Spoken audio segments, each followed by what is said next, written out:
Oke, Assalamualaikum warahmatullahi wabarakatuh.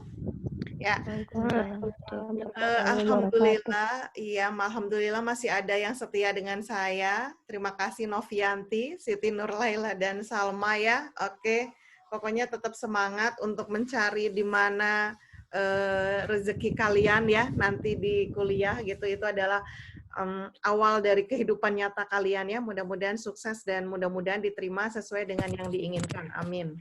Oke, jadi banyak-banyak berdoa di bulan suci Ramadan. Oke ya, banyak doa yang akan tersampaikan gitu ya, akan diterima. Jadi banyak-banyak ibadah sunnahnya diperbanyak ya, dan keyakinan kalau keterima itu harus diperbesar gitu ya. Oke. Nah, sekarang kita akan bahas, saya share dulu, saya akan coba bahas SBMPTN 2015 ya. 2015. Nah, sudah kelihatankah di layar? Sudah kelihatan? Oke, sip. Ya. Nomor 1 boleh dibaca oleh Novianti. Nomor 45 ya di sini ya. Makromolekul alam yang mempunyai ikatan ester banyak digunakan sebagai bahan makanan dan dapat dihidrolisis oleh lipase adalah? Ya, jadi kalau di sini dikatakan adalah apa sih? Ini ester ya. Bentar. Kok ini enggak ini? Bentar. Ini kenapa nih? Oh, ininya nyala.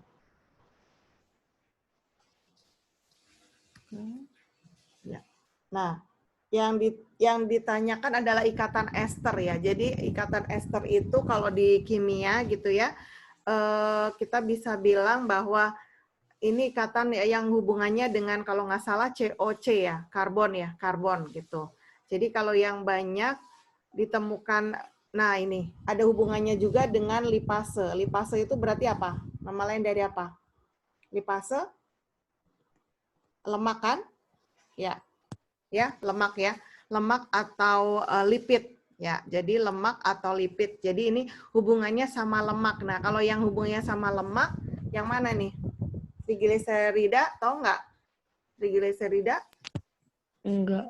Ini asam lemak ya. Ini asam lemak dan asam lemak jenuh gitu ya. Trigliserida ini jadi ada hubungannya sama lemak, kolesterol juga ada, kemudian polipeptida itu protein ya. Protein, bentar. Kenapa ini ya? Kok macet? Sebentar. Nah. Oke. Mulai. Ya, protein. Ya, ini protein. Kemudian selulosa. Selulosa itu adalah yang buat dinding ya. Pada dinding sel ya. Pada dinding sel ini selulosa. Dinding sel. Otomatis nggak akan ada lipasenya lemaknya ya. Dinding sel. Kemudian kalau yang ini adalah amilum adalah karbohidrat ya. Karbohidrat. Ya, karbohidrat berarti untuk yang hubungannya dengan lipase lemak itu adalah yang A dengan yang B gitu. Nah, kalau yang ikatan ester ya yang digunakan sebagai bahan makanan itu otomatis adalah ini adalah asam lemak dan gliserol. Ya, gliserol. Jadi ini hubungannya sama trigliserida. Ya, trigliserida. Sama dan gliserol, trigliserida, bahan makanan. Contohnya kayak mentega gitu ya, itu adalah trigliserida. Jelas ya untuk nomor 1 ya. Ya, ini pelajaran kelas 12 ya, tapi tentang bahan makanan gitu. Oke. Ada pertanyaan? Nggak ada? Oke, berarti nomor 46 kita bisa lanjut untuk Siti. Silakan Siti, nomor 46. Jenis hewan yang memiliki kesesuaian antara kelas dan tempat hidupnya adalah? Oke. Nah, kalau dilihat ini sudah sesuai ya di sini ya. Mamalianya gajah sama kanguru betul ya. Alvesnya maleo burung ya, kasuari iya. burung juga. Kemudian reptil itu ada biawak, biawak itu komodo gitu ya. Terus penyu hijau termasuk reptil. Sudah benar. Kemudian kita lihat tempat hidupnya atau habitatnya. Kalau gajah di Sumatera benar nggak? Gajah di Sumatera benar? Bu, di Bandung ada di kebun binatang. Nggak tahu. Habitat aslinya ya maksudnya ya. Iya. Jadi kalau untuk gajah benar ya, banyak di Sumatera ya habitat aslinya.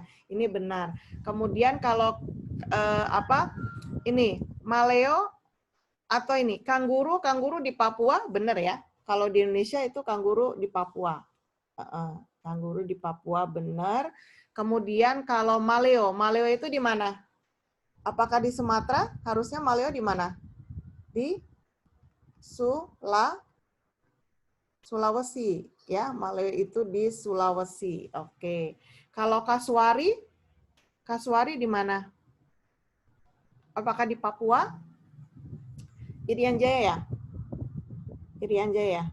Irian ya, Irian. Oke, Irian. Kemudian ada biawak. Biawak itu kita bisa melihat, kita bisa bilang dia komodo. Berarti kalau komodo itu adalah di Pulau Komodo kan? Di Pulau Komodo itu di mana? NTT ya, Nusa Tenggara Timur. Penyu hijau. Penyu hijau ini adanya di kebanyakan di ini, di mana? Kalimantan ya, Kalimantan. Kalimantan.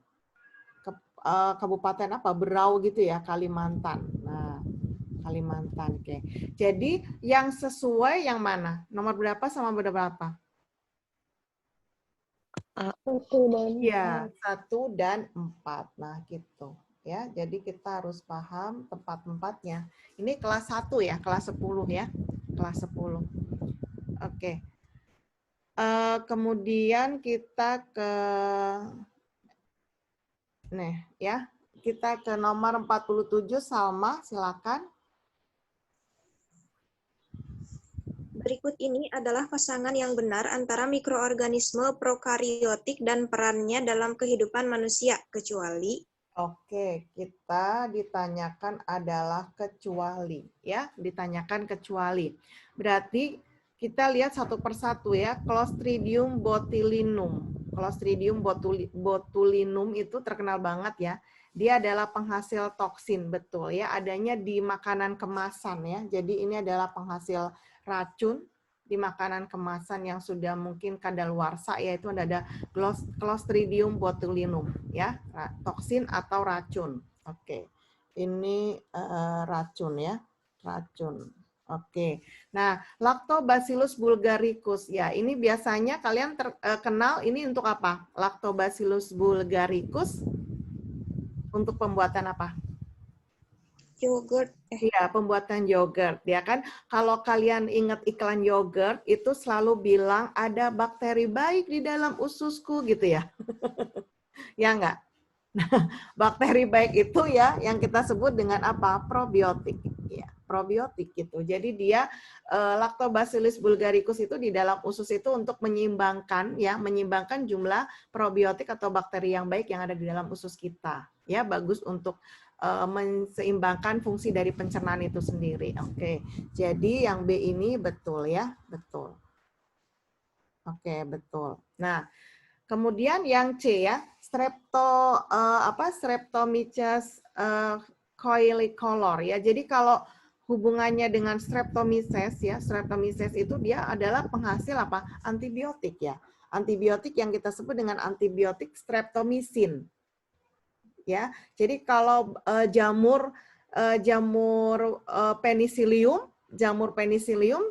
bakteri antibiotiknya adalah penicillin. Tapi kalau bakteri Streptomyces itu penghasil antibiotiknya streptomycin ya, streptomycin. Jadi ini adalah benar. Oke, benar. Kemudian yang D, Candida albicans ya. Albicans itu artinya albino. Albino itu artinya apa? Apa ini? Artinya putih. Ya. Jadi ini adalah jenis jamur yang parasit ya. Parasit yang menyebabkan apa? Betul, keputihan pada wanita. Tapi ini keputihan yang gatal ya. Jadi kalau keputihan sudah berwarna hijau, kemudian gatalnya bukan main, itu sudah ada jamurnya. ya. Tapi kalau keputihannya masih jernih gitu ya, bening, itu adalah hormonal. Jadi wajar seorang wanita yang secara hormonal, apalagi kalian sedang menghadapi ujian, itu wajar ya. Hormonnya pasti lagi berantakan gitu ya. Ya, jadi harus mencoba untuk menenangkan diri walaupun nggak tenang-tenang gitu ya. Benar nggak? Salma kemarin deg-degan nggak? Deg-degan Bunda. Benar. Iya kan? Iya, jadi mencoba untuk menenangkan diri walaupun nggak tenang-tenang gitu ya. Itu adalah masa. Lebih deg-degan lagi nanti ya, sebulan kemudian ya Salma ya, pada saat pengumuman ya. Pada saat pengumuman lebih deg-degan lagi ya.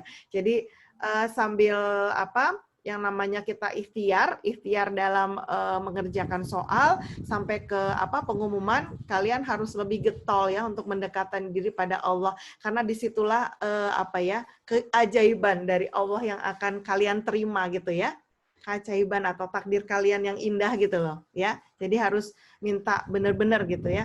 Kalau misalnya ngerasa pas ikhtiar, aduh ini banyak yang salah nih kayaknya gitu, tapi nggak ada kata mungkin ya, nggak ada kata mungkin kalau Allah sudah berkehendak gitu ya. Jadi harus yakin. Siapa tahu kamu ngerasa nggak bisa, tapi saingan kamu semuanya juga nggak bisa. Maka mungkin kamulah takdirnya yang untuk mendapatkan kursi di universitas atau jurusan yang kamu inginkan itu. Jelas ya? Jadi harus mantap ya, mantap gitu ya. Karena kita nggak ngerti. Kalau Allah sudah berkata kun fayakun, ya sudah, terjadilah gitu. Itu takdir indah buat kalian. Oke. Nah, berarti kalau benar-benar kita udah curiga, pasti jawabannya yang kecuali pasti jawabannya yang E ya. Pseudomonas aeruginosa ini bukan pendegradasi limbah organik, tetapi ini adalah tadi udah dicari untuk luka ya. Jadi ini yang menimbulkan dia menempel pada luka sehingga luka itu akan keluar nanah hijau. Nah, ya, nanah hijau. Jadi dia menempel pada luka. Biasanya luka bakar kayak gitu ya. Luka bakar yang luka terlalu dalam itu ada pseudomonasnya ini, Pseudomonas aeruginosa ini yang menimbulkan terjadinya nanah hijau ya. Oke. Nah, ini nomor 47 berarti jawabannya adalah yang E ya. Oke, yang E. Ini. Nah, yang E. Oke. Sip ya. Oke, berarti kita ke 48, kembali lagi ya, kembali lagi ke siapa tadi? Novi ya. Oke, kembali lagi ke Novi, silakan. Secara umum, mekanisme kontraksi otot dapat dijabarkan sebagai berikut, kecuali ya. Kalau kita melihat bahwa mekanisme kontraksi otot ya, kalau otot itu biasanya hubungannya sama motorik atau sensorik. Gerak atau sensorik? Hah? Motorik atau sensorik? lupa. Kontraksi otot yang bergerak berarti dia motorik apa sensorik? Motorik ya. Jadi kontraksi otot itu pasti hubungannya dengan motorik ya kan? Kalau kita ingin menggerakkan otot-otot kita, misalnya kayak saya mau nulis gitu kan, itu otot yang bergerak. Berarti ini adalah motorik ya, hubungannya sama motorik. Kenapa saya tekankan itu ya? Ini karena ada kata-kata kecuali gitu ya. Kecuali berarti ada satu jawaban yang bukan merupakan mekanisme kontraksi otot gitu. Yang pertama adalah asetilkolin bekerja pada membran saraf otot ya. Ini ada asetilkolin sebagai apa? Asetilkolin itu sebagai apa? Neurotransmitter. Ya, neurotransmitter. Ya. Transmitter. Nah, pada saat kita bergerak biasa ya, itu neurotransmitternya adalah neurotransmitternya adalah asetilkolin, gerak biasa. Gerak biasa pada saat kondisi kita tenang. Beda pada saat kemarin Salma mencoba untuk mengerjakan gitu ya, mungkin yang bekerja bukan yang bekerja yang aktif bukan asetilkolin, tetapi bisa aja adrenalin gitu ya. Karena Salma ya tadi bilang merasa deg-degan gitu ya, detak jantungnya kok kayak cepet gitu, terus mungkin keringat dingin keluar kayak gitu ya. Ya, jadi orang kalau yang dalam keadaan cemas, khawatir, bahagia sekali, sedih sekali itu yang bekerja bukan asetilkolin tetapi apa? Adrenalin. gitu ya. Jadi kalau yang gerak otot, kontraksi otot biasa ya asetilkolin yang berada pada membran saraf otot, betul. Ujung saraf mensekresikan neurotransmitter, betul. Ya, ujung saraf itu mensekresikan neurotransmitter. Neurotransmitternya apa? Asetilkolin gitu. Ya, oke. Sebentar. Nah ini betul. Ya. Nah ini betul. Kemudian potensial berjalan sepanjang saraf sensorik sampai ke ujung saraf. Ya, karena kita ngomongin kontraksi otot ya, jadi kita ngomonginnya motorik bukan sensorik gitu. Ini kan ada kata-kata sensorik ya di sini ya. Jadi yang sensorik ya, saya coba pakai ini. Nah, yang sensorik ini berarti hubungannya bukan sama kontraksi otot ya, maka ini adalah salah. Gitu ya. Kemudian potensial berjalan sepanjang saraf motorik sampai ke ujung saraf, betul ya, motorik itu betul. Oke, betul. Kemudian terbukanya kanal untuk mengalirkan ion kalsium pada membran retikulum sarkoplasma. Ya, yang kita butuhkan adalah ion kalsium untuk mengaktifkan ya, untuk mengaktifkan terjadinya kontraksi otot gitu. Ini jadi betul. Jadi yang bukan merupakan kontraksi otot adalah jawabannya yang C. Ini kok warna lain nggak bisa ya? Saya bosan. Nah, gitu. Ya. Nah, sudah ya nomor 48 ya. Oke, kita ke Siti lagi ya, nomor 49. Oke. Silakan Siti. Faktor berikut menentukan kecepatan difusi gas pada proses respirasi, kecuali Faktor berikut menentukan kecepatan difusi gas pada proses respirasi. Respirasi apa? Pernafasan kan? Ya, pernafasan. Nah, difusi. Kalau di respirasi ada pernafasan, berarti ini difusi ini, difusi ini adalah pertukaran apa? Pertukaran CO2 menjadi apa? Oksigen, ya kan? oksigen. Nah, difusi ini kalau pada sistem pernafasan atau respirasi terjadinya di mana? Alveolus. Ya, pintar. Alveolus. Alveolus. Ya. Jadi kita ngomongin alveolus kecuali ya, kecuali. Jadi kecepatan difusi gas pada proses respirasi kecuali. Yang pertama ukuran membran respirasi. Ngaruh nggak? Ukuran membran respirasi.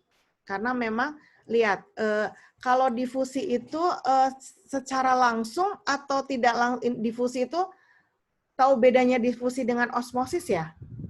Kalau difusi adalah secara langsung, artinya dia adalah tanpa apa? Tanpa membran, ya kan? Tanpa membran. Yang waktu kelas 11 mungkin masih ingat ya sama Ibu, kalian bikin ini loh, apa sih sirup ya? Atau yang apa sih percobaan waktu itu kita pakai telur kali ya? Pakai telur ya? Telur sedotan itu ya? Nah, itu kan sedang membuktikan proses osmosis, ada tidak aliran ya pada membran. Nah, kalau difusi itu tanpa membran. Ya. Nah, kalau ini kan ngomongin membran tuh. Ini ngomongin membran gitu. Nah, ini ngomongin membran. Bisa aja ini salah ya. Kita lihat yang B dulu. Volume respirasi per menit. Ngaruh nggak? Ya, cara kita bernafas ya, setiap orang itu akan beda-beda gitu. Ada yang nafasnya cepat, ada yang nafasnya lambat gitu ya. Karena memang volume respirasi per menitnya akan beda gitu. Apalagi kalau pada saat kita lagi khawatir, cemas gitu atau ketakutan, kita pasti itu adrenalin ngaruh banget ke volume respirasi per menit, jadinya cepet banget gitu. Ngos-ngosan atau ngelihat sesuatu yang malam-malam gitu, sendirian jalan ya, di depan kuburan gitu. Ya, volume respirasinya per menit pasti akan lebih cepat gitu ya, karena adanya adrenalin. Jadi ini pasti pasti ngaruh ya, oke. Nah, luas permukaan membran, Jadi ini ada ukuran membran, ada luas permukaan membran. Nanti ya kita simpan dulu. Yang D, koefisien difusi gas dalam substansi membran respirasi. Oke, kalau kita ngomongin difusi berarti betul ya, difusi. Oke, perbedaan tekanan antara kedua sisi membran respirasi. Betul ya, karena difusi itu adalah adanya aliran itu karena perbedaan tekanan.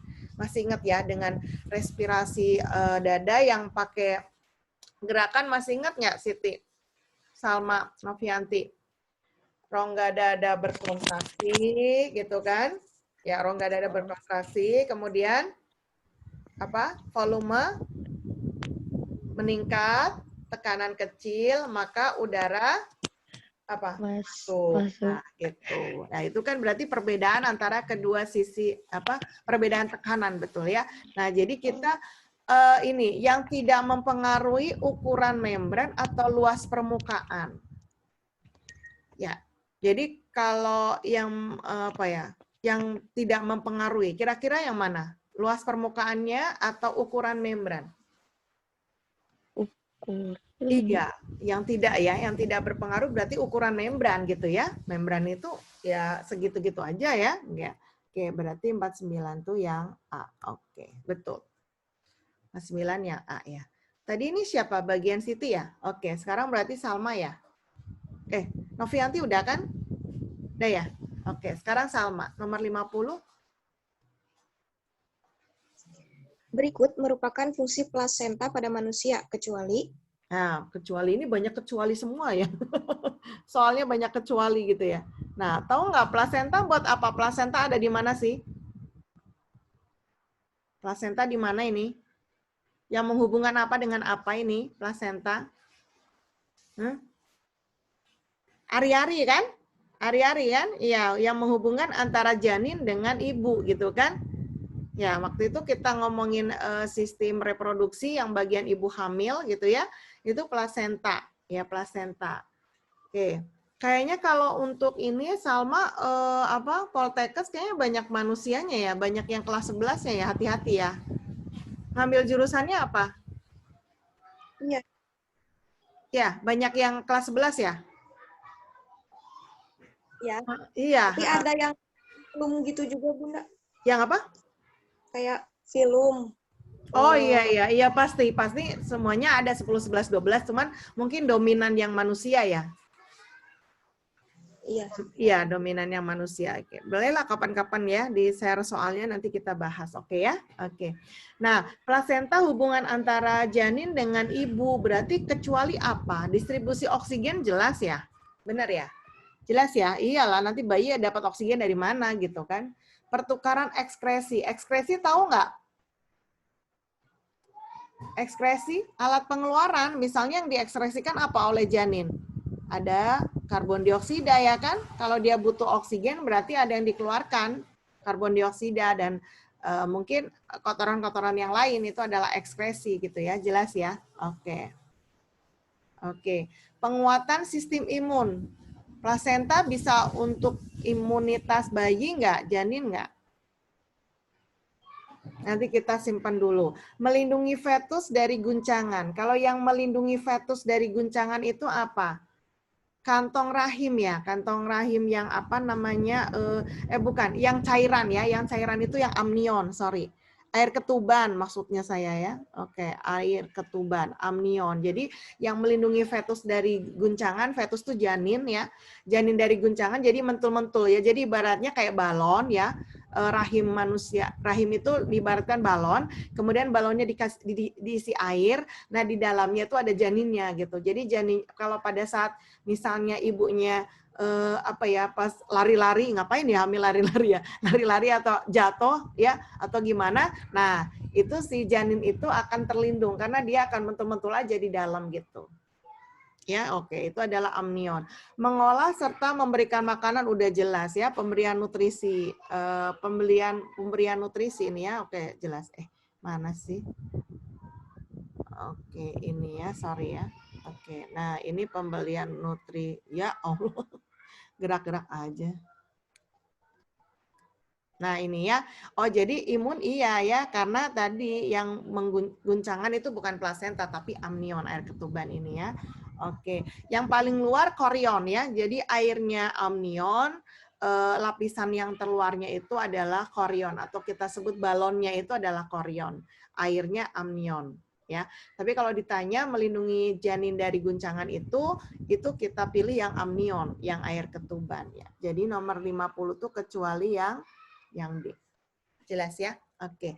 Jadi sekali lagi saya mencoba untuk melatih kalian gitu ya, walaupun ya namanya juga murid ya. Kenapa saya bisa biologi? Karena bertahun-tahun ngomongin biologi terus gitu ya, sampai hafal gitu ya. Nah, kalian kan pelajaran banyak tuh yang di SBMPTN besok juga berapa? Minimal apa?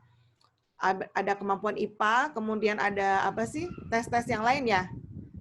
Kayak apa sih? Apa Salma kemarin itu tesnya? TPS gitu ya? Namanya ya? Iya. Ya, TPS gitu. Jadi memang banyak yang harus kalian pelajari, banyak ilmu yang kalian harus serap gitu ya. Jadi wajar kalau nggak ngerti. Makanya ada trik-trik tertentu dalam mengerjakan soal, yaitu dengan trik main coret-coret gitu ya. Jadi kalau mau nujum pakai coret-coret di logika gitu ya. Insya Allah. Apalagi kalau untuk biologi, insya Allah lah gitu. Insya Allah bisa lah gitu ya. Nggak tahu ya kalau misalnya fisika, kimia, matematika ya, yang hitung-hitungan mah ya. ada rumus tersendiri. Nah, itu harus matematika harus sering-sering latihan soal gitu ya. Oke. Sekarang 51 Novianti lagi ya. 51 silakan Novi.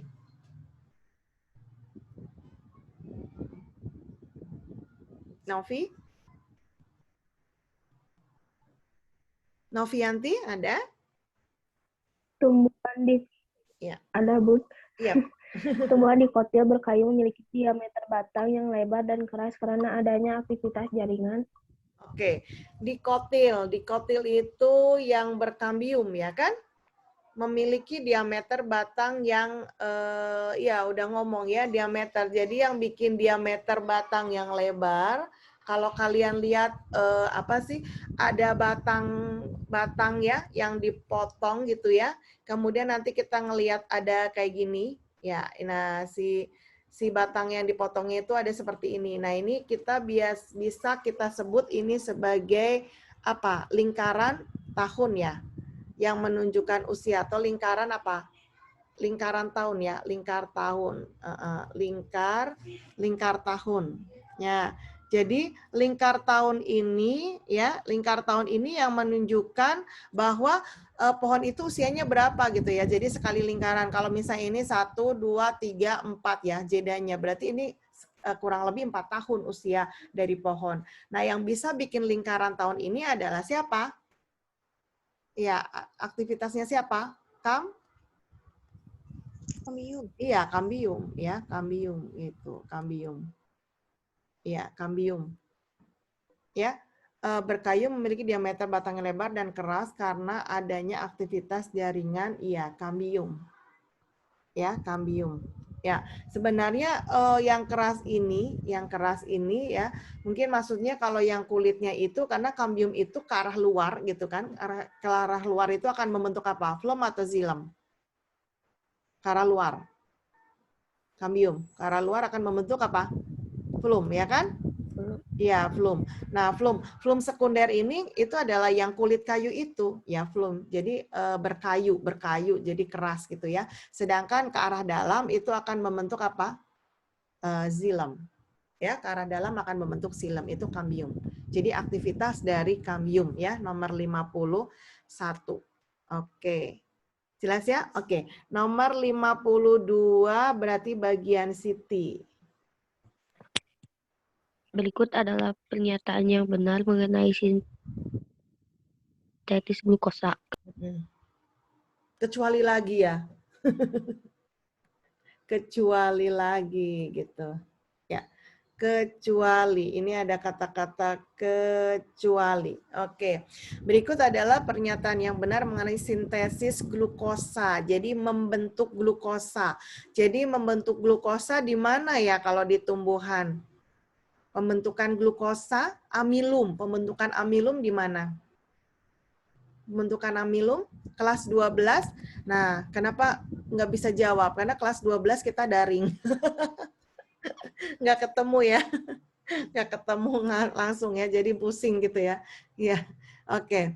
Terjadi pada jadi ini kita ngomongin sintesis glukosa ya. Sintesis glukosa ini sebenarnya kita sedang ngomongin fotosintesis gitu. Ya. Fotosintesis. Nah, fotosintesis. Dari SD mungkin ya, SMP, SMA itu yang namanya fotosintesis itu saya ulang lagi ya, berkali-kali ya. Nah, ini saya tulis di sini. Prosesnya adalah CO2 ditambah apa? H2O ditambah menjadi apa?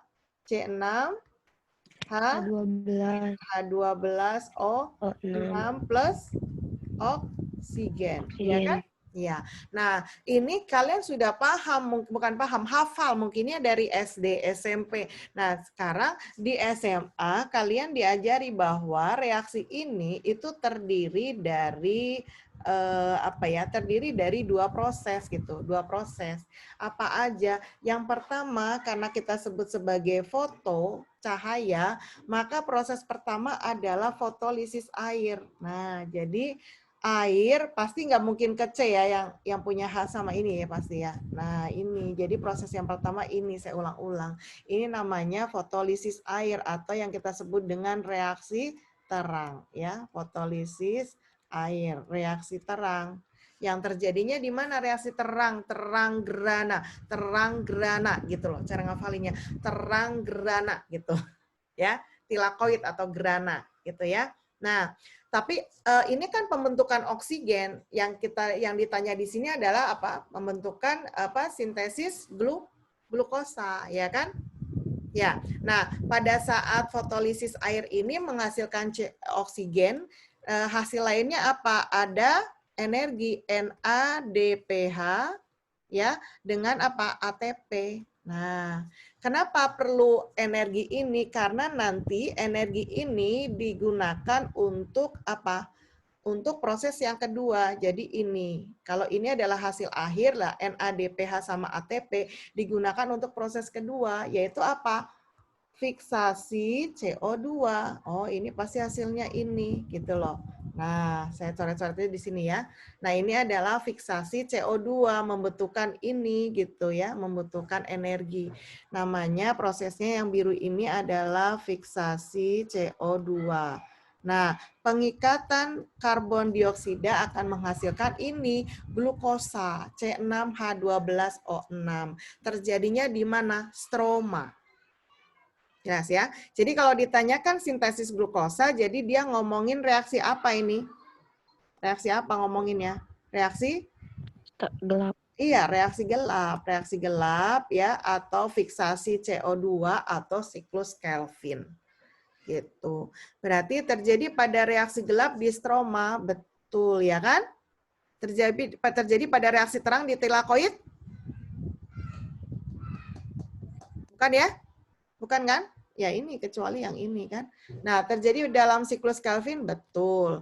Membutuhkan energi, ATP dan NADH, betul. Ya kan? Betul. Pembentuk molekul organik dari CO2, ya molekul organiknya apa? Glukosa, ya betul gitu. Jadi kecuali adalah yang B. Gitu. Jelas ya? Oke ya. Jadi ciri khas dari soal SBMPTN atau soal seleksi adalah tidak terang-terangan gitu. Kenapa nggak ditanya gini? Berikut adalah pernyataan yang benar mengenai siklus Kelvin atau berikut adalah pernyataan yang benar mengenai reaksi gelap gitu. Tapi soalnya dirubah mengenai sintesis glukosa. Nah, jadi berpikir lagi kalian, sintesis glukosa itu apa ya? Oh, iya pembentukan glukosa di mana ya? Oh, reaksi gelap. Reaksi gelap itu nama lainnya apa ya? Siklus Kelvin. Terjadinya di mana ya? Stroma gitu. Menghasilkan apa ya? Membutuhkan apa ya? Energi gitu. Jelas ya? Nah, itu adalah ciri khas dari soal SBMPTN. Jadi sebenarnya bukan soal yang susah, beda sama soal KSK atau OSN ya. Nah, kalau Olimpiade, iya itu susah pisan ya. Ibu aja pusing gitu. Nah, kalau SBMPTN itu sebenarnya pakai logika, yang mengerjakannya tenang, dapat kecerahan ya, kemudahan dari Allah itu biasanya yang sukses gitu ya. Nah, kenapa kalian bisa tenang? Karena kalian banyak latihan soal. Saya jamin kalau kalian semakin banyak latihan soal, kalian akan semakin tenang dalam menghadapi soal. Jelas ya? Oke. Sekarang bagian Salma lagi. Oke, 53. Salma, silakan. DNA untai tunggal yang memiliki komposisi pirimidin tertinggi adalah. Oke, ciri dari DNA apa nih? Ciri dari DNA itu apa? Kalau DNA itu cirinya pasti ada T ya kan? Tidak ada U. Kebetulan pilihan gandanya memang betul nggak ada U ya, jadi T semua. Nah, kalau DNA memiliki komposisi pirimidin. Nah, pirimidin. Nah, ini pirimidin. Kalian masih ingat basa nitrogen itu ada berapa? 2 ya. Basa nitrogen itu ada 2. Yang pertama adalah golongan purin. Oke, purin itu terdiri dari adeguapurin. Ya, jadi singkatannya adeguapurin. Adegua, adenin, guanin, adeguapurin. Ya, jadi golongan purin itu adalah A sama G. Adeguapurin. Ya, adeguapurin. Adenin, guanin, purin. Ya, jelas. Nah, basa nitrogen yang kedua itu adalah pirimidin. Nah, berarti pirimidinnya itu terdiri dari pasangannya A itu adalah T, ya. Pasangan A itu adalah T, kemudian pasangan G itu adalah S. Jadi, pirimidin terdiri dari timin T dan S itu adalah sitosin atau Bu, enggak S Bu di situ. Oke, di soal ini kita pakai C. Oke, citosin sama sitosin sami wae-nya. Oke. Jadi sekali lagi ya, purin itu apa? Adeguapurin, adenin, guanin, purin. Kemudian pirimidin, pasangannya A itu pasangannya T, timin. Kemudian G itu pasangannya S, sitosin. Nah, sekarang pirimidin tertinggi. Jadi yang jumlah pirimidin yang T sama T sama C-nya paling banyak gitu. Gitu. Yang mana? Ini T apa dihitung ya? T sama apa? C. Ini T1, C-nya nggak ada. C-nya nggak ada ya? Adanya T. Kalau ini kan ini. Oke lah, kita hitung aja lah ya pakai yang kuning gitu. Oke. 1, 2, 3, 4, 5. Ini 5. Ada 5 ya. Oke. Kemudian yang ini 1, C-nya 2, C juga ya. 1, 2, 3, 4, 5, 6, 7. Oke, di sini ada 7. Yang ini 1, 2, 3. Ini 3. Oke. C-nya nggak ada ya. Oke. Yang ini 1, 2, C sama T ya. 1, 2, 3, 4, 5, 6, 7, 8. Di sini ada 8. Yang ini 1, 2, 3, 4, 5, 6. Di sini ada 6. Jadi nomor 53 jawabannya? D. Jawabannya yang D ya, 8 ya, karena dia pakai 8. Oke, yang D gitu ya caranya ya. Oke, nah pirimidin. Ingat ya, pokoknya satu diingat, adeguapurin, adenin, guanin, golongan purin. Berarti kalau pirimidin apa? Ya pasangannya, A itu pasangannya apa? Timin. Ya, G pasangannya apa? Sitosin, C atau S. Jelas? Oke, jelas ya. Oke, kita ke Novi lagi. Nomor 54, silakan Novi. Harusnya begini. Soalnya aja deh Novi ya. Soalnya aja nggak apa-apa. Menurut teori evolusi, pernyataan berikut yang mendekati benar adalah. Oke, nomor 54, kita ngomongin apa ini? Saya perbesar deh. Menurut teori evolusi ya, evolusi pernyataan berikut yang mendekati benar. Oh, ini ada missing list ya. Jadi Darwin itu nggak pernah ngomong bahwa manusia itu dari kera ya, karena Darwin bilang bahwa bangsa kera ke manusia itu ada ini nih, ada missing link. Jadi ada sesuatu yang apa ya, masih nggak bisa nyambung gitu antara bangsa kera dengan manusia gitu ya. Oke. Nah ini kalau bangsa kera ini orang hutan itu. Oh gitu. Oke, kita lihat ya di pilihan gandanya. Kecilin biar bisa ngerti. Menurut teori evolusi, pernyataan berikut yang mendekati benar. Ada kata-kata mendekati benar ya. Karena kita nggak tahu kepastiannya ya evolusi itu. Orang utan adalah nenek moyang dari manusia. Terima nggak? Terima nggak? Mau orang Enggak, utan? Bu. Nggak aja. Iya, enak aja ya gitu. Kan harusnya ini nenek moyang ya gitu. Nenek moyang nih. Emang ada tulisannya orang utan nenek moyang gitu ya. Tapi kita nggak terima ya. Enggak ah Cina ya. Nggak usah deh gitu. Nggak usah. Kita nggak usah terima aja deh ya. Oke, kalau nggak ada yang lagi jawabannya udah kita pilih. Nggak apa-apa. Antara bangsa kera dan manusia terdapat fosil. Antara. Bangsa kera dengan manusia ada fosil antara. Fosil antara, apa ini maksudnya ya? Missing link, fosil antara, nggak tahu deh. Missing link lebih menunjuk kekerabatan gorila dan simpase. Nah, jadi si missing link ini apakah ini ya? Apakah ini ya? Apakah ini yang namanya missing link? Ya, oke, kita nggak ngerti. Maksudnya nanti kita lihat jawaban yang lain. Bangsa kera dan manusia mempunyai nenek moyang yang sama. Mau nggak? Bangsa kera nggak langsung nggak mau gitu ya. Udah orang nggak mau nggak usah dipilih gitu ya. Gorila memiliki nenek moyang yang berbeda dengan nenek moyang manusia, benar nggak? Boleh. Boleh ya, ini boleh ya. Jadi yang mendekati benar ini adalah ya ini aja gitu ya. Iya, yang aja gitu ya. Nah, memang gorila memiliki nenek moyang yang berbeda dengan nenek moyang manusia gitu ya. Ini gorila, ini manusia. Nah, nenek moyangnya mana? Tapi nunjuknya ke orang utan, tapi kita nggak terima lah. Manusia tuh dari sini ya, harusnya dari sini nih. Dari sinilah dia beda gitu. Kalau orang hutan, gorila beda gitu ya. Kita pilih E aja ya.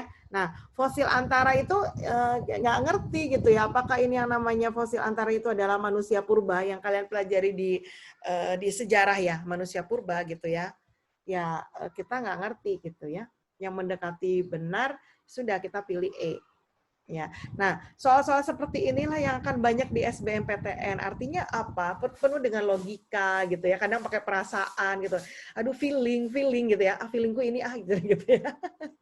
Main coret-coret. Tapi jangan lupa ya main coret-coret ya, seperti yang Ibu lakukan tadi. Oke. Sekarang kita ke tadi Novianti atau Siti? Novi ya.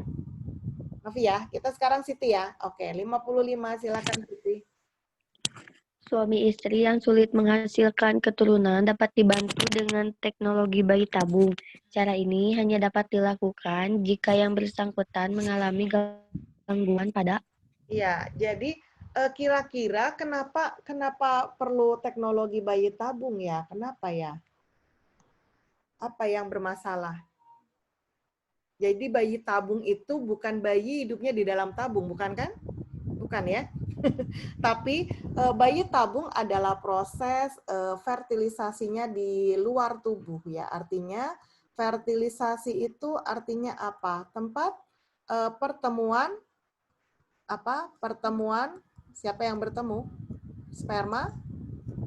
Ya, sperma dengan ovum ya. Oke, saya gambar ya, harusnya tulis ya. Sperma dan ovum ya, tempat pertemuan sperma dan ovum. Nah, kalian harus paham bahwa pertemuan sperma dan ovum yang kita sebut sebagai fertilisasi itu terjadinya di mana? Terjadinya di mana? Ini kan bisa akan membentuk zigot, ya kan? Nah, fertilisasi ini terjadinya di mana? Di ovidak. Iya kan? Iya. Ovidak itu nama lainnya kalau siapa tahu di pilihan ganda nggak ada ovidak. Nggak ada ovidak, Bu. Jawaban berarti ini soalnya salah nih. Jangan gitu ya. Ini adalah ovidak, nama lainnya adalah tuba falopii.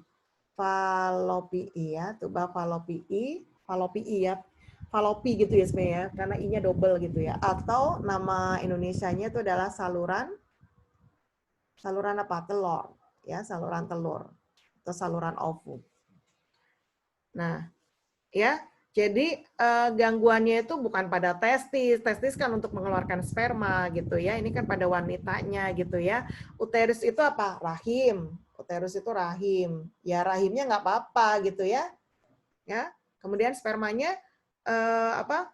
Ya kalau gangguan ini lebih ke pertemuannya gitu ya. Kalau sperma mungkin dari jumlah sperma bisa aja sih gitu ya. Bisa aja. Ya, tapi nggak kurang tepat gitu ya. Maka gangguannya itu adalah tempat pertemuan antara sperma dan ovum itu, ovidak. Ya mungkin letak ovidaknya yang tidak bisa dicapai oleh sperma atau ovumnya tidak nyampe ke ovidak atau gimana ya. Nah, itu maka dibantu dengan teknologi bayi tabung. Jadi fertilisasinya dilakukan di sebuah tabung yang kondisinya sama dengan ovidak. Kondisi suhu, kondisi pH itu harus sama dengan di ovidak gitu ya. Jadi biar nggak kaget, sperma sama ovumnya juga nggak mati gitu ya. Dia baik-baik aja. Kemudian disatukan, biasanya disatukannya lebih dari satu. Biasanya ngambil 4, ovumnya 4, sperma mah banyak ya. Sekali mengeluarkan kan 250 juta sperma ya. Ya, jadi tinggal dipilihin sperma yang punya kualitas bagus, dipilihin itu ya di dalam sebuah laboratorium. Kemudian disatukan satukan oleh manusia di dalam sebuah tabung ya. Nah, itu namanya teknik bayi tabung. Nah, setelah satukan membentuk zigot, maka zigot ini tetap sama ditempelkan di dalam uterus atau rahim. Jadi wanita itu hamil melahirkan ya biasa gitu. Dan biasanya prosesnya cukup membuat wanita itu tidak boleh banyak bergerak gitu ya, katanya memang harus bed rest di dalam tempat tidur, karena takutnya kalau dia melakukan gerakan-gerakan itu, nah ini zigot yang ditempelkan di rahim itu bisa aja gugur gitu ya, atau nggak jadi gitu. Ya kan? Nah, jadi memang ketentuannya dipasang 4. Jadi di antara 4 ini biasanya 1 tuh yang bertahan. Atau kalau misalnya 4-4-nya bagus ya, berarti kembar 4 gitu. Kembar 4 dengan jenis kelamin yang berbeda dan sifat yang berbeda. Karena ovumnya 4, spermanya juga 4 gitu. Keren ya, kalau bisa kembar 4 beda-beda gitu. Oke ya, jelas ya? Oke, tapi biayanya mahal. Tentunya lah gitu. Biayanya mahal. Jelas ya? Untuk nomor 55. Oke, kita ke Salma lagi ya. Oke, Salma silakan nomor 56. Melimpahnya populasi eceng gondok di sungai dapat menyebabkan peningkatan kandungan oksigen terlarut, sebab oksigen hasil fotosintesis tumbuhan eceng gondok dapat mudah terlarut dalam air sungai. Ya, jadi ini eceng gondok ya, ini nggak apa-apa ini, lugas banget pakai Indonesia gitu ya, siapa tahu biar keren ya, nama keren dari eceng gondok adalah Eichhornia crassipens. Ya, nah Eichhornia crassipens gitu ya, ternyata keren banget ya namanya ya. Ini adalah eceng gondok, oke ya, eceng gondok, Eichhornia crassipens ya. Jadi kalau kalian pernah melihat sungai atau kalian suka pergi ke Karamba ya, Karamba atau tempat makan yang ada di itu loh, ya kayak di Saung Apung gitu ya. Kalian perhatikan coba Karamba-Karamba atau tempat membenikan ikan gitu ya di danau gitu ya, yang Karamba gitu kan banyak eceng gondoknya ya. Ya kan? Nah, kira-kira kalau banyak eceng gondoknya atau gini, kenapa sih kolam yang banyak ikan itu kenapa kok ada eceng gondok ya? Apakah sengaja tuh manusia ngasih eceng gondok? Kira-kira apa? Kalau ini banyak eceng gondok, kenapa? Karena kan kalau kita melihara karamba itu kita kasih pakan nggak ke ikan? Iya, kan kita kasih pakannya. Jadi si pakan ikan ini nggak semuanya dimakan oleh ikan, maka dia mengendap. Nah, kalau mengendap, maka ini airnya akan mengalami apa yang kita sebut dengan eutrofikasi. Eutrofikasi adalah trofik ya. Trofik itu adalah nutrien ya. Eu itu penambahan. Ya, jadi EU itu penambahan. Jadi sungainya itu banyak nutriennya. Ya, sungainya keruh karena banyak nutrien, banyak pakan ikan. Nah, kalau sungainya atau kita sebut sebagai sungainya subur deh. Ya, sungainya subur. Nah, kalau ada eutrofikasi, maka akan terjadi yang kita sebut dengan blooming alga. Ya, blooming alga. Nah, alga salah satunya yang sering muncul ini adalah alga itu hanya sebutan sebenarnya ya, blooming alga. Jadi adalah tanaman air. Yang paling parah itu adalah Echernia crassipens ini, eceng gondok. Jadi kalau kalian punya kolam, tiba-tiba ada eceng gondoknya, jangan bahagia. Wah keren nih, kolamku banyak eceng gondok. Jangan. Ya itu artinya airnya udah kotor gitu ya, airnya udah kotor, nggak jernih. Maka yang bisa hidup pada sungai atau danau yang banyak eceng gondoknya adalah ikan-ikan yang punya labirin seperti ikan lele sama gurame. Jadi mereka bisa nih hidup di tempat yang kotor gitu ya, yang banyak nutriennya ini gitu ya. Nutrien dalam artian, oke, kira-kira kalau air yang kotor, oksigennya banyak atau kurang? Kurang. Kurang ya kan? Ya jadi kurang, maka ikan-ikan tertentu yang punya labirin seperti lele sama gurame yang bisa hidup. Karena kalau mujair ya, inilah ikan emas itu udah mati di situ. Jelas ya, karena banyak eceng gondok, dia akan kehabisan oksigen. Gitu ya. Nah, jadi kalau kata pertama nih, pernyataan nih, melimpahnya populasi eceng gondok di sungai dapat menyebabkan peningkatan kandungan oksigen terlarut. Benar nggak? Oksigennya itu meningkat atau menurun tadi? Menurun. Iya, menurun ya. Jadi ini adalah pernyataan ini adalah salah, ya kan? Salah. Ya, karena bukan meningkat tapi menurun karena keruh gitu ya. Oke, sebab oksigen hasil fotosintesis tumbuhan enceng gondok dapat mudah terlarut dalam air sungai. Ya, dia mau fotosintesis bukan oksigennya yang terlarut dalam air ya. Ya ke udara gitu ya. Jadi oksigen hasil tidak larut gitu ya, tidak bisa larut dalam sungai gitu. Gitu.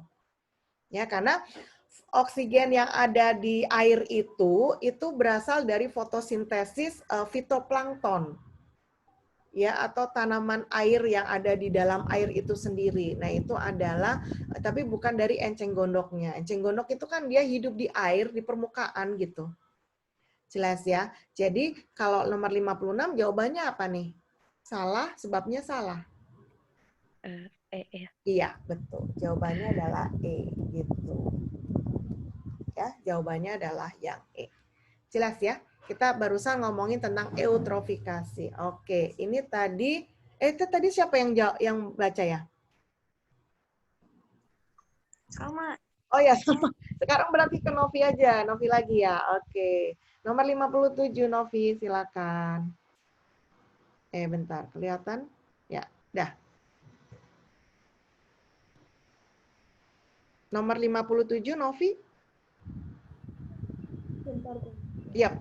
sistem pembuluh limfa berfungsi mengembalikan cairan limfa dan ruang antar sel ke sistem sirkulasi. Sebab cairan limfa yang diangkut ke dalam sistem sirkulasi mengandung sel darah merah yang berfungsi mengikat oksigen. Oke, kita ngomongin sistem pembuluh limfatik ya. Limfatik, apa sih limfa itu? Ya, jadi kalau dalam sistem pembuluh limfa atau limfatik ini, ya, ini yang diangkut apa? Apakah darah? Yang diangkut apa? Ini kan untuk pertahanan tubuh ya. Berarti apa? Sel darah apa? Putih ya. Leukosit kan? Sel darah putih. Jadi yang diangkut adalah sel darah putih, sistem pembuluh limfa gitu ya. Jadi leukosit atau untuk pertahanan tubuh. Berfungsi mengembalikan cairan limfa dan ruang antar sel ke sistem sirkulasi. Ya.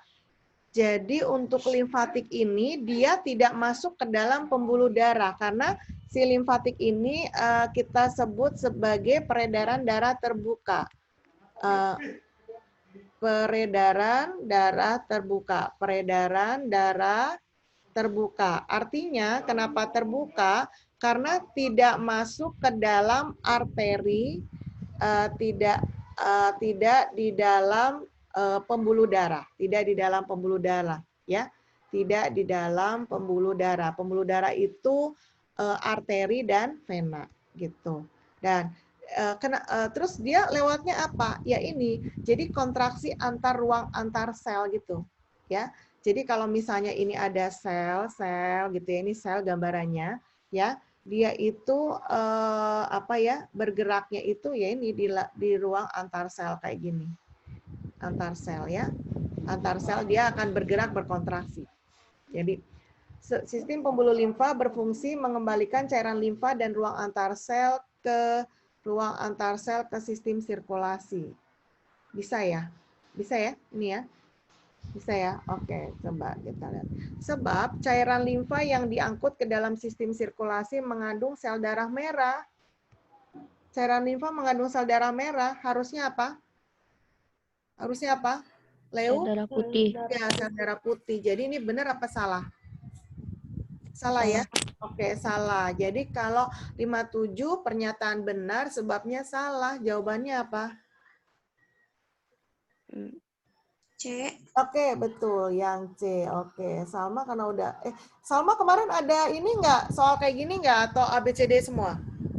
BCD semua. Oke, sip ya. Itulah ciri khas dari UTBK. Jadi ini ciri khas SBMPTN. Ada pertanyaan sebab akibat, kemudian ada 1, 2, 3, 4 gitu. Tapi kalau Poltekkes sama tahu yang tahun-tahun kemarin bisa dilihat ada ini nggak sebab akibatnya? Nggak ada kayaknya udah. Nggak ada ya, sama ya. Jadi ABCDE ya. Oke Iya. ya. Oke, sip. Tapi nggak apa-apa ya buat pengetahuan, siapa tahu nanti ada ujian masuk kemana gitu ya, ada soal kayak gini ya. Oke, jelas ya? Oke, berarti sekarang ke Siti, nomor 58. Oh, tadi kita udah ngomong ini ya, Siti ya, eutrofikasi. Silakan. Eutrofikasi di suatu danau disebabkan oleh Ya. Tadi apa? Eutrofikasi tadi udah kita bahas ya. Eutrofikasi udah kita bahas. Penamaan apa tadi? Trofik itu adalah nutrien, ya. Kemudian EU itu adalah penambahan. Jadi airnya subur ya. Ingat ya, airnya subur. Air subur. Ya, air subur tapi menyebabkan oksigen turun ya.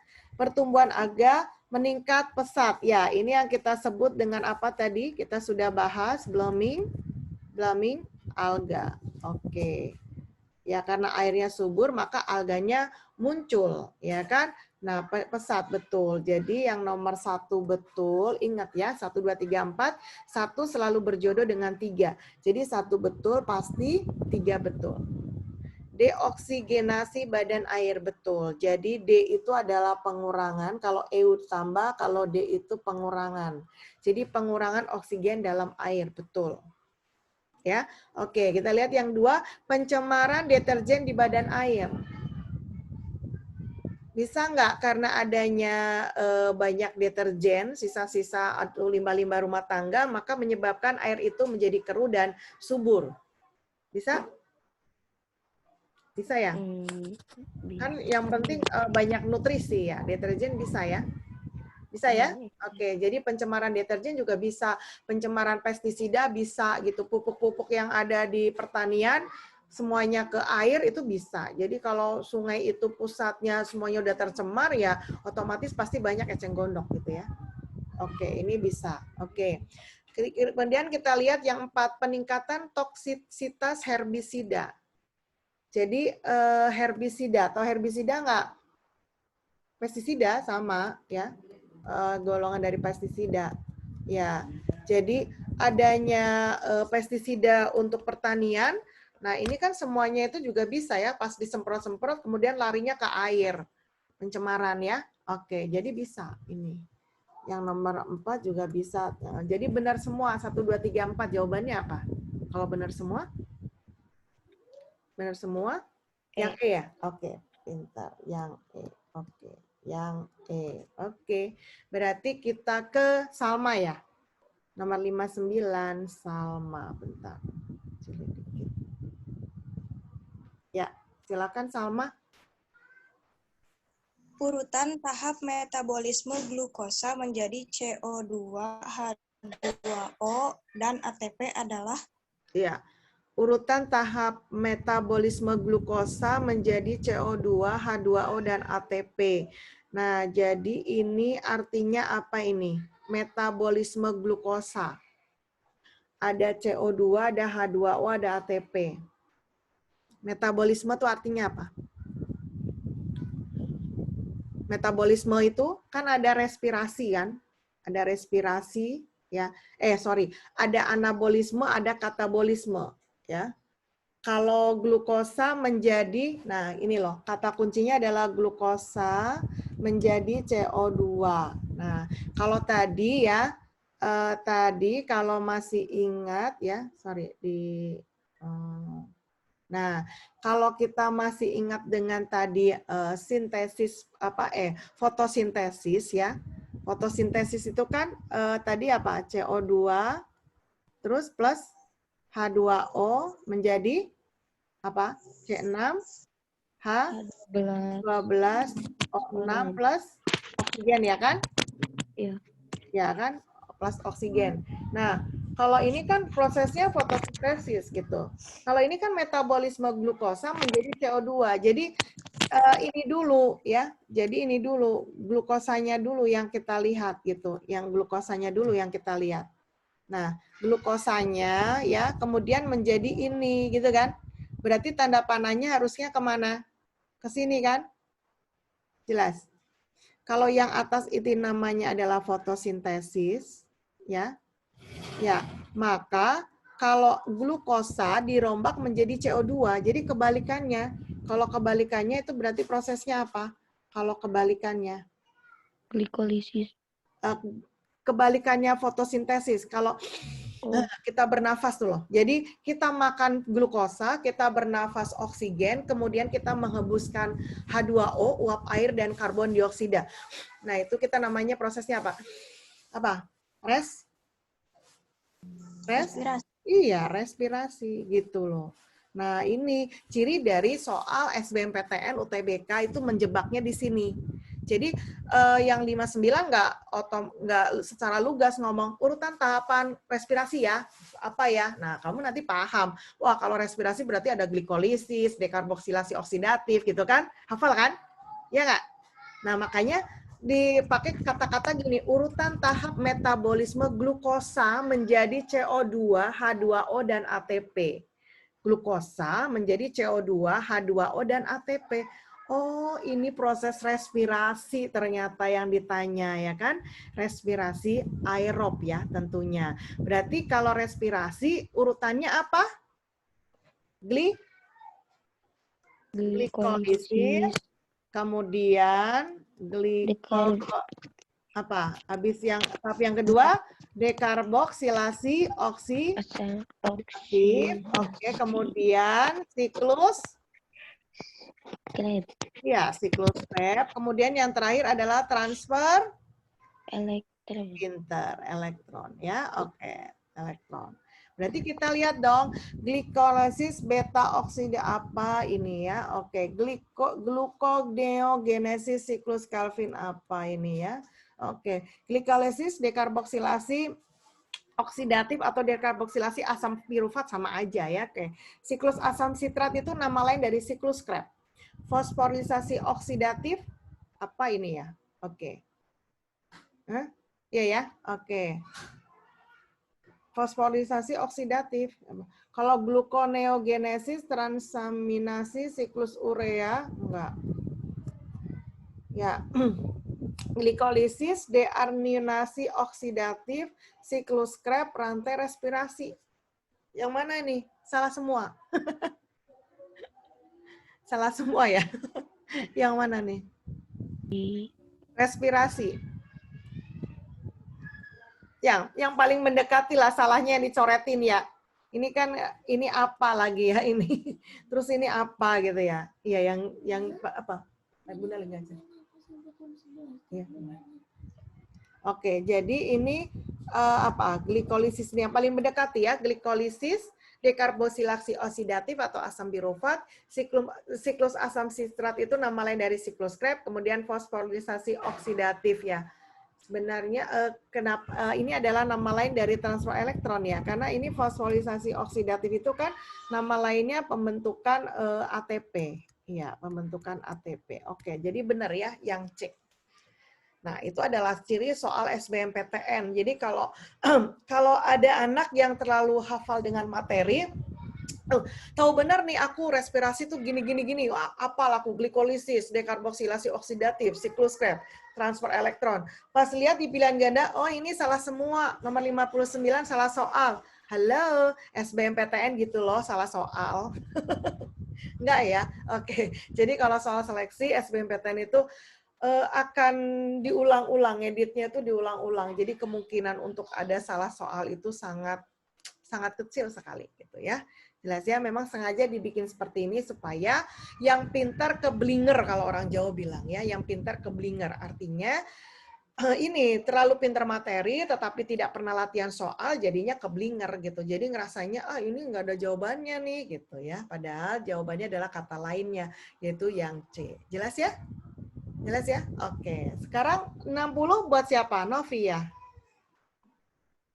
Novi deh. Terakhir ya? Oke. Silakan Novi. Karyotype seseorang bisa diamati pada sel. Oke. Karyotipe itu apa? Apa sih? Kromosom itu ya? Kromosom ya? Karyotipe, jadi kromosom, tipe kromosom atau tipe kromosom, sorry. Jadi bukan kromosom. Ya, tipe kromosom. Oke, sorry. Ini adalah, biar enggak ganti ya. Ya, tipe kromosom. Apa? Tipe kromosom apa ya? Jadi kalau di manusia itu karyotipe tuh kayak ini loh. Misalnya kan manusia tuh 44 AA, ini karyotipe gitu namanya. XJ itu untuk yang apa? Cowok cewek nih. Cowok ya, cowok. Nah, sedangkan karyotipe yang cewek itu 44 AA XX gitu. Nah, jadi kalau yang seperti ini bisa kita lihat itu otomatis ada pada sel apa? Sel tubuh. Sel tubuh atau sel somatis. Ya, sel somatis, sel somatik sama aja sel tubuh. Nah, jadi kalau sel tubuh yang mana ini? Kalau sel pada sel saraf bisa nggak? Sel saraf? Iya ya. Ini sel tubuh kan? Sel saraf ya? Sel tubuh kan? Bisa nggak? Ya? Halo? Masih adakah kalian? Kalau punca tahu apa ini? Punca ini adalah stem cell. Stem cell. Ya? Stem cell itu ya stem cell, selnya kita gitu ya. Stem cell, setiap makhluk hidup punya stem cell gitu ya. Sel induk. Jadi yang nantinya akan menjadi apa itu stem cell, punca. Oke, jadi saraf itu sel tubuh termasuk berarti benar. Kalau satu benar berarti 3 benar ya. Stem cell kalau dia stem cellnya cowok ya berarti dia sudah ada 44 AAXY kan. Cewek 44 AAXX berarti bisa ya punca. Nah kalau meristem punya siapa ini meristem? Tumbuhan. Iya, tumbuhan. Tumbuhan kan bukan manusia, ini punya tumbuhan gitu. Ya, punya tumbuhan gitu. Jadi nomor 60 ini jawabannya apa? Jawabannya 1, 2, 3 ya? Oke, yang A. Oke. Alhamdulillah selesai ya. Selesai sudah soalnya. Ya, alhamdulillah kita selesai belum ada jam 10 sudah selesai. Oke. Ya. Ada ada pertanyaan? Stop share. Oke, ada pertanyaan? Enggak. Enggak. Oke. Terima kasih ya. terima kasih buat Siti, buat Novianti sama Salma yang sudah setia ikut Zoom meeting biologi. Oke. Saya hanya bisa mendoakan ya kalian supaya sukses nanti dalam mengerjakan ketenangan gitu ya, dan mendapatkan yang utama nih, mendapatkan hasil ya, pengumuman yang disesuaikan dengan cita-cita dan keinginan kalian. Mudah-mudahan kalian mendapatkan takdir yang indah. Oke ya, minta terus sama Allah karena yang bisa minta adalah kalian yang menjalani, minta restu dari orang tua juga ya. Terutama kalian sendiri harus yakin gitu, harus yakin ya, dan minta doa restu orang tua gitu. Guru pastilah, siapa sih yang nggak senang ya kalau muridnya keterima di universitas yang diinginkan ya, jurusan yang diinginkan. Oke. Pokoknya harus tetap semangat, jaga kesehatan. Oke.